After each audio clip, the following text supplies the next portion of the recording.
이 카메라는 정말 가격 대비 훌륭한 것 같습니다. AF 빼고요. I've got the time to show my love what it's all about. 안녕하세요, 비디오 클래스의 하정입니다. 저는 작년부터 이 카메라인 GH5를 굉장히 열심히 써오고 있는데요. 그래서 그런지 모르겠지만 이번에 파나소닉 G95의 리뷰 제안이 오게 되었습니다. 물론 제가 파나소닉 유저라서 온 건 아니겠지만요. 협찬이지만 당연히 리뷰이기 때문에 좋은 점은 칭찬해주고 깔 점은 또 까드리는 게 예의 아니겠습니까? 그래서 오늘 여러분께 이 G95가 어떤 카메라인지 알려드리도록 하겠습니다. 아마 이 영상을 보고 나신 이후에 이 카메라가 딱 나한테 맞을 것 같다, 아니면은 나한테 좀 안 맞을 것 같다, 둘 중에 하나로 판단이 되실 겁니다. 일단 여러분, 제가 리뷰를 하기에 앞서서요, 이 G95라는 카메라는요 100만원 초반대의 카메라입니다. 이 카메라를 엔트리 유저를 위한 보급기 카메라라고는 할 수 없겠지만, 그렇다고 너무 프로용 카메라는 아니고 GH5나 A7M3 이런 카메라들과 비교하기에는 조금 곤란해요. 아무튼 제가 이 파나소닉 G95와 함께 이번에 제주도 여행도 다녀오고 일본 여행도 다녀왔는데요, 둘 다 이 리뷰 때문에 간 것은 아니고 그냥 저번에 쉬면서 여행 계획을 세워놨었는데 또 마침 이런 리뷰가 제어났기 때문에 여행에서 열심히 이 G95와 함께 촬영을 했습니다. 이번에는 그냥 큰 힘 안 들이고 정말 놀면서 쉬면서 대충대충 촬영하기 때문에 여러분께서 G95의 여행용 카메라 측면의 결과물이 궁금하시다면 이 영상들을 참고하시길 바랍니다. 여기서 영상 확인할 수 있습니다. 그래서 제가 여행을 다니면서 느꼈던 G95에 대한 생각을 딱 장점 3가지와 단점 3가지로 정리해서 말씀을 드릴게요. 첫 번째 장점은요, 손떨방이 엄청나게 좋습니다. 5축 센서 시프트 방식의 손떨림 방지 기술을 탑재했는데요. 그게 무슨 얘기냐면요, 여기 지금 먼지 들어가면 안 돼서 빨리 설명할게요. 여기 안에 있는 센서가 내가 촬영할 때 이렇게 움직이잖아요. 그러면 그 반대 방향으로 움직이면서 손떨림이 영상에 들어가는 것을 막아주는 거죠. 그렇기 때문에 화질 저하 없이 손떨림 방지가 가능한데요, 파나소닉 카메라들이 워낙에 손떨림 방지가 잘 되는 것으로 유명합니다. 사실 다른 회사들의 손떨림 방지는 정말 사진을 찍을 때 망원으로 멀리 있는 새 같은 거 찍을 때 그때 흔들리는 걸 좀 방지해주는 그런 용도로서는 굉장히 손떨림 방지가 유용한데, 영상 찍을 때 흔들림을 막 잡아주거나 그런 역할은 잘 못하거든요. 그런데 파나소닉의 손떨림 방지들은 영상 찍을 때 효과가 큽니다. 그래서 제가 옛날에 GH5를 구매한 이유 중에 하나도 손떨림 방지가 좋아서였어요. 그런데 200만원 상당의 GH5에 있던 손떨림 방지 시스템이 여기에도 비슷하게 들어가 있습니다. 손떨림 방지하면 떠오르는 장비 있죠, 여러분?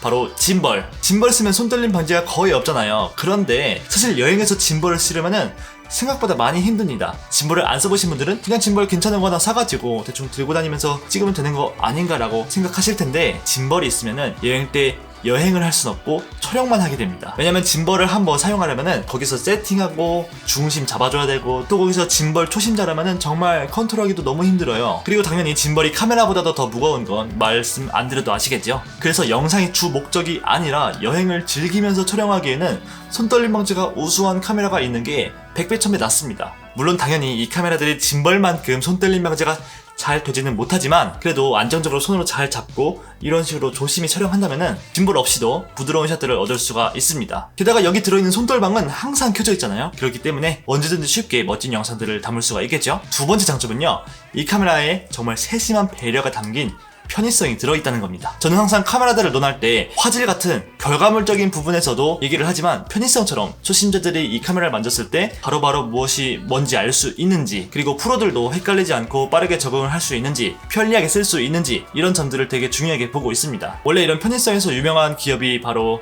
캐논이죠. 하지만 많은 분들이 모르고 있던 사실은 이 파나소닉이 정말 메뉴 조작성 면이나 편의성 면에서 엄청나게 좋습니다. 일단 기본적으로 당연히 터치가 됩니다. 그리고 버튼들이 참 많은데 이것이 되게 직관적으로 쓰기 쉽게 이루어져 있습니다. 그리고 놀라운 거, 놀라지 마세요 여러분, 여기에 무려 충전 단자가 있습니다. 충전 단자요. 그런 거 많지 않았냐고요? 제 GH5엔 없었습니다. 얘는 있어요. 그래서 여행 다니면서 배터리 걱정 없이 보조 배터리 하나 들고 다니면서 잘 오래오래 썼습니다. 세 번째 장점은요, 전문가들의 서브 카메라로 적합할 정도로 굉장히 고급 기능도 많이 담겨 있습니다. 이를테면 브이로그 기능 담겨 있어요. 브이로그가 우리 이렇게 안녕 하는 그 브이로그 말고요, 로그 촬영이라고 들어보셨을 거예요. 색 보정할 때 조금 더 유리하게끔 영상 자체를 조금 다른 톤으로 촬영해주는 기능을 뜻하는 건데요, 이 기능이 사실 GH5에서는요 유료입니다. 유료.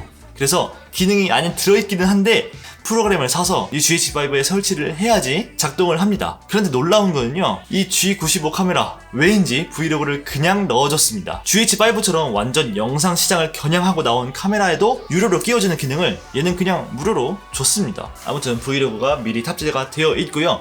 그리고 저는 이 카메라를 만져봤을 때 저는 GH5 유저였잖아요. 그러다 보니까 GH5에서 느꼈던 조작감들 그리고 메뉴들이 많이 보였습니다. GH5는 애초에 영상 전문가를 위한 그런 포지션으로 출시가 된 카메라인데요. 그러다 보니까 굉장히 고급 기능도 많고 설정이 되게 세분화가 되어 있어요. 하지만 이 카메라는 그렇게 고급 사용자를 위한 카메라는 아닌 것 같지만 고급 사용자들도 충분히 이 카메라에서 매력을 느낄 수 있도록 굉장히 여러가지 기능을 많이 넣어줬습니다. 이를테면 이런 많은 메뉴들을 이용해서 커스텀 키를 해주는 거, 뭐 요즘 카메라들 많이 되지만 이 G 시리즈나 그리고 GH5 이런 애들은 메뉴가 워낙에 많고 여기 키도 많기 때문에 훨씬 더 활용을 잘할 수가 있어요. 제가 그래서 많은 카메라들을 써봤지만 파나소닉 이 루믹스가 정말 커스텀 키를 답답하지 않게 잘 만들어줬어요. 그래서 사실 입문자 분들은 그냥 있는 키를 쓰지만 카메라 많이 좋아하시는 분들이나 전문가 분들께서 이 카메라를 이용하실 때도 충분히 잘 활용할 수 있을 정도로 잘 만들었습니다. 이 설정 부분을 보다 보면요, 뭐 이렇게 섬세한 것까지 있나 이런 생각이 들 정도로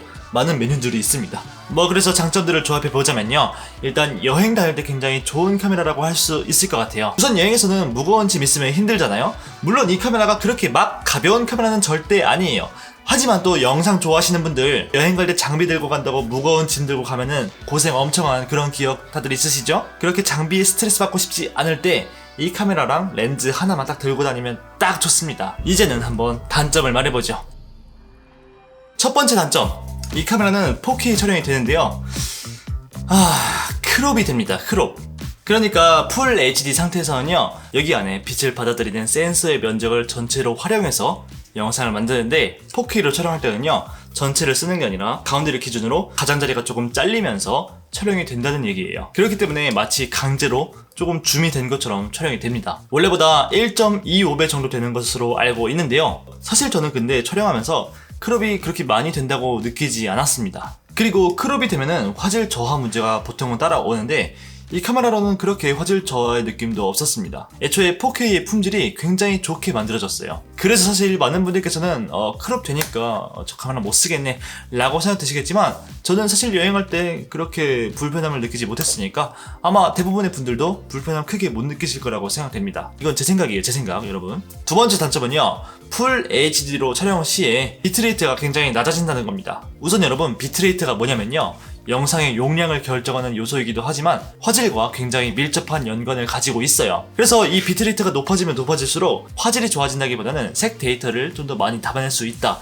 이 정도로 이해하시면 될 것 같아요. 그런데 이 카메라로 4K를 촬영할 때는 무려 100Mbps/s로 촬영이 되는데 풀 HD로 촬영을 하면은 60프레임일 때 28Mbps, 30프레임일 때는 20Mbps 밖에 촬영이 안 됩니다. 뭐 사실 써봤을 때 이게 28Mbps라고 해서 화질이 막 그렇게 나쁘거나 그렇게 느껴지진 않았어요. 저는 그랬어요. 그런데 4K는 100Mbps나 줬으면서 풀 HD일 때는 너무나도 2배도 안 되게 적은 20Mbps로 촬영을 하게 설정을 했다는 것은 조금 억울한 면이 있기도 합니다. 그래도 이 카메라 브이로그 기능 같은 전문가들이 쓸 기능도 달아줬는데, 그런 전문가들은 비트레이트도 높게 설정을 해야 직성이 풀린단 말이에요. 오히려 풀 HD 화질 저는 정말 좋다고 생각해요. 특히 타사의 풀 HD에 비해서 이 카메라의 풀 HD 성능은 진짜 괜찮은 편입니다. 그런데 이런 낮은 비트레이트로 촬영이 된다는 거 조금 불만입니다. 자, 세 번째 단점. 사실 이 세 번째 단점은 이제 앞에 있던 두 단점이 정말 아무것도 아닌 것처럼 느껴지게 되는 단점인데, AF가 파나소닉의 AF라는 거예요. 사진 찍을 때는 정말 불만 없이 빠릿빠릿하게 됐는데 동영상에서의 AF 그냥 화면으로 보시죠.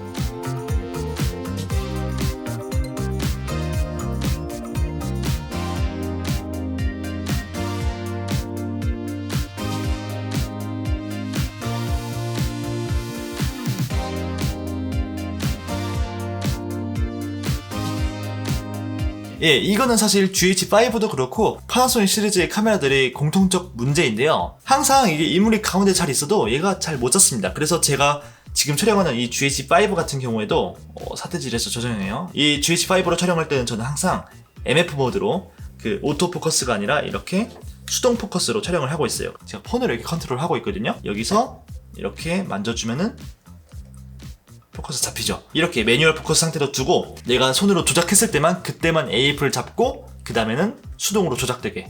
그래서 이제 이런 식으로 해도 얘가 AF를 안 잡아요. 안 잡게 해놨어요, 일부러. AF가 동작하면 계속 막 왔다 갔다 할 테니까. 그래서 저는 파나소닉 카메라들을 이용할 때 다 MF로 씁니다. 그럼 여러분 아마 놀라실 거예요. 어떻게 AF 없이 촬영을 하지? 그런데 사실 괜찮습니다. 어떤 식으로 하는지 제가 알려드릴게요. 우선 이쪽을 보시면요, AF, AE 락 버튼이 있어요.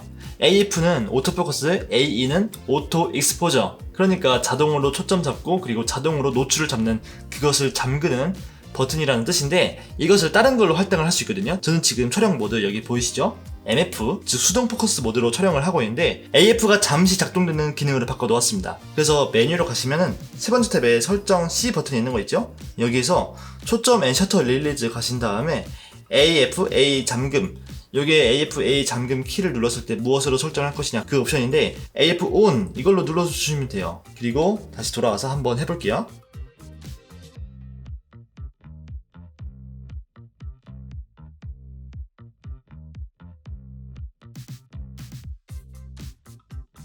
사실 이거 셀프로 촬영할 때는 되게 귀찮아요. 그래서 저는 그냥 여기가 MF 풀고 AF로 촬영을 하긴 하는데, 그래도 제가 남을 찍어줄 때는 이 MF로 합니다.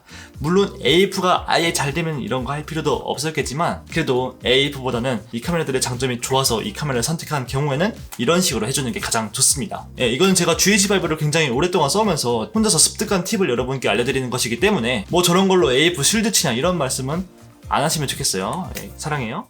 좋습니다. 오늘 이렇게 GH5의 동생 같은 G95의 장점 3개, 단점 3개를 알려드렸는데요. 정말 저는 이 카메라가 여행할 때 딱 좋다고 생각되는 게, 이 작은 카메라에 손떨림 방지 잘 되고 4K로 잘 촬영되고, 그리고 뭐 플래시 잘 안 쓰지만 아무튼 이것도 있고, 게다가 여행지에서 갑자기 비 올 수도 있잖아요. 이 카메라는 방진 방적이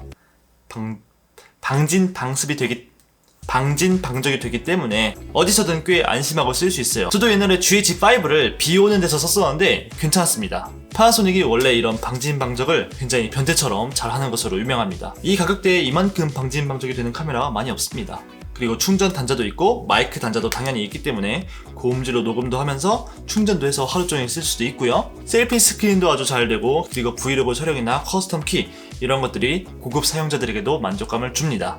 제가 GH5를 쓰고 있어서 느껴지는 건데, 왠지 국내에서는 파나소닉 루믹스 시리즈들이 타사 카메라만큼 그렇게 인기 있지도 않고 그만큼 정보도 많이 없는 것 같아요. 그래서 이번에 출시된 G95 카메라도 정말 괜찮은, 관심 가질 만한 카메라라는 거 알아주셨으면 좋겠고요. 그리고 이 카메라 전세대로 G85라는 카메라가 있는데 굉장히 저렴한 가격으로 해외에서는 유명합니다. 제가 쓰고 있는 GH5도 계속 리뷰한다고 하고 안 하고 있는데 언젠가 해보도록 하겠습니다. 그리고 G9이라는 카메라도 굉장히 괜찮은데 그거는 브이로그가 없어서 굉장히 아쉬운 카메라예요. 걔는 4K 60프레임도 됩니다. 이 카메라보다 조금 상위 규정이에요. 그리고 그 전에 나왔던 G7이라는 카메라는 아직도 많은 유튜버들이 현역으로 쓸 정도로 초기에 브이로그 카메라로 굉장히 각광받았던 카메라예요. G7으로 찍은 거 보시면 아시겠지만 정말 화질이 괜찮습니다. 자, 그래서 오늘 비디오 클래스 하존의 G95 리뷰는 여기까지 하도록 하고요. 오늘 리뷰가 여러분께 좋은 정보가 되었길 바라면서 이번 리뷰 마치도록 하겠습니다. 저는 다음에 더욱더 유용한 튜토리얼과 재밌는 리뷰로 돌아오도록 하겠습니다. 그럼 들어가세요.